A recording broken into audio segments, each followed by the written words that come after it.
दोस्तों अगले साल यानी वर्ष 2024 में लोकसभा चुनाव होना है। ऐसा माना जाता है कि केंद्र की सत्ता का रास्ता उत्तर प्रदेश से होकर गुजरता है।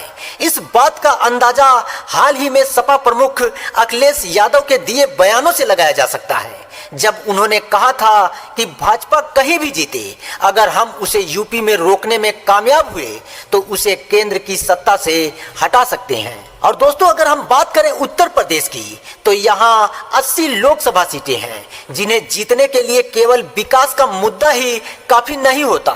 यहाँ की हर सीट का अलग जातिगत गणित भी है। इसलिए यूपी में हर चुनाव से पहले जातीय नेता तथा एक विशेष वोट बैंक को साधने वाली पार्टियों की भूमिका बढ़ जाती है। ऐसे ही एक नेता है ओम प्रकाश राजभर। तो दोस्तों ओम प्रकाश राजभर के अगर हम राजनीतिक सफर की बात करें, तो टेम्पू में सवारी पहुंचाने से लेकर विधानसभा तक पहुंचने का सफर इतना आसान नहीं था। दोस्तों ओम प्रकाश राजभर का वाराणसी जिले में मजदूर सन्नू राजभर के घर जन्म हुआ। ओपी राजभर ने बनारस के बलदेव डिग्री कॉलेज से परा स्नातक तक की पढ़ाई की। छात्र जीवन में पढ़ाई के साथ साथ खर्च निकालने के लिए टेम्पू चलाया करते थे। काशी राम से प्रभावित होकर साल 1981 में सक्रिय राजनीति में एंट्री की और वर्ष 2002 में बसपा से अलग होकर अपनी पार्टी सुभासपा बनाई और वर्ष 2017 के उत्तर प्रदेश विधानसभा चुनाव में जहूराबाद से जीत दर्ज कर पहली बार मंत्री बने और वर्ष 2019 में भाजपा से अनबन के बाद गठबंधन तोड़ लिया और वर्ष 2022 में सपा के साथ मिलकर चुनाव लड़े और फिर एक बार विधायक बने और वर्तमान में ओम प्रकाश राजभर सुहेल देव भारतीय समाज पार्टी के राष्ट्रीय अध्यक्ष हैं और उत्तर प्रदेश सरकार में मंत्री रह चुके हैं। यूपी की राजनीति में हमेशा अपने बयानों को लेकर सुर्खियों में रहने वाले ओम प्रकाश राजभर प्रदेश की राजनीति में अपना दमखम दिखा चुके हैं। सत्ता से अधिकतर दूर रहे नेता लोकसभा की करीब 28 सीटों पर खेल बनाने या बिगाड़ने का दमखम रखते हैं। दोस्तों ओम प्रकाश राजभर का जन्म 15 सितंबर 1962 में वाराणसी जिले के फतेहपुर खौदा सिंदोरा के रहने वाले सन्नू राजभर के घर हुआ था। राजभर के पिता कोयला की खदान में मजदूरी का काम किया करते थे और घर के खर्च में पिता का हाथ बटाने के लिए राजभर खेती किसानी किया करते थे। इसके अलावा अपने छात्र जीवन में पढ़ाई के साथ साथ खर्च निकालने के लिए एक टेम्पू भी चलाया करते थे। दोस्तों ओपी राजभर ने बनारस के बलदेव डिग्री कॉलेज से वर्ष 1983 में स्नातक की डिग्री हासिल की, जिसके बाद यहीं से उन्होंने राजनीति शास्त्र से परा स्नातक भी किया। ओपी राजभर की पत्नी का नाम राजमती है। इनके दो बेटे हैं, अरुण राजभर और अरविंद राजभर, जो इनकी राजनीतिक विरासत को साधने में लगे हैं।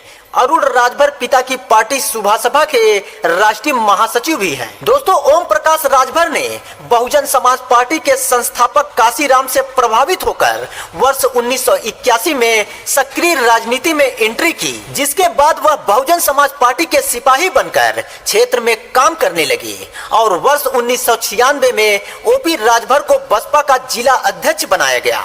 और दोस्तों मायावती के साथ कदम से कदम मिलाकर चलने वाले नेता ने साल 2001 में भदोही का नाम बदलकर संत कबीर नगर रखने से नाराज होकर मायावती के खिलाफ बगावत कर दी और 27 अक्टूबर 2002 में बसपा से अलग होकर अपनी पार्टी सुभासपा को स्थापित किया और इसके बाद साल 2004 में हुए लोकसभा चुनाव में ओपी राजभर ने उत्तर प्रदेश और बिहार में अपने प्रत्याशी उतारे, लेकिन उनको निराशा ही हाथ लगी। इस चुनाव के दौरान राजभर एक भी सीट नहीं जीत सके।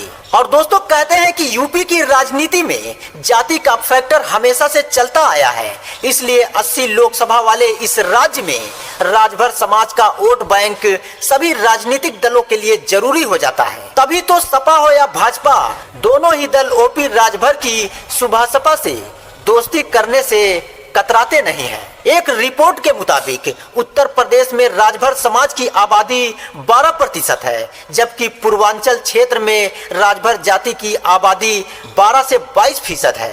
और इसी वजह से राजभर वोट बैंक पूर्वांचल के 2 दर्जन से अधिक लोकसभा सीटों पर 50,000 से करीब 2.5 लाख तक है। इसके अलावा घोसी लोकसभा समेत बलिया, चंदौली, सलेमपुर, गाजीपुर, देवरिया, आजमगढ़, लालगंज, अंबेडकर नगर, मछली शहर, जौनपुर, वाराणसी, मिर्जापुर और भदोही राजभर बाहुल क्षेत्र माने जाते हैं और यहाँ की सीटों पर हार और जीत का निर्णय राजभर समाज के लोग करते हैं। और दोस्तों, ओम प्रकाश राजभर ने 2024 इलेक्शन से पहले एक बार फिर भाजपा का दामन थाम लिया है, जिसका विरोध उनके संगठन के लोग ही कर रहे हैं। और दोस्तों, अब देखना यह है कि क्या 2024 के इलेक्शन में ओपी राजभर भाजपा का साथ देते हैं या किसी अन्य दल का दामन थामते हैं। तो दोस्तों, ओम प्रकाश राजभर के जीवन पर बना ये वीडियो आप लोगों को कैसा लगा कमेंट बॉक्स में जरूर बताएं। और दोस्तों, अगर वीडियो पसंद आया हो तो चैनल को जरूर सब्सक्राइब कर लें और बेल आइकन को दोस्तों प्रेस कर लें, जिससे हमारी आने वाली सभी वीडियो का अपडेट आप सब लोगों को मिलती रहे।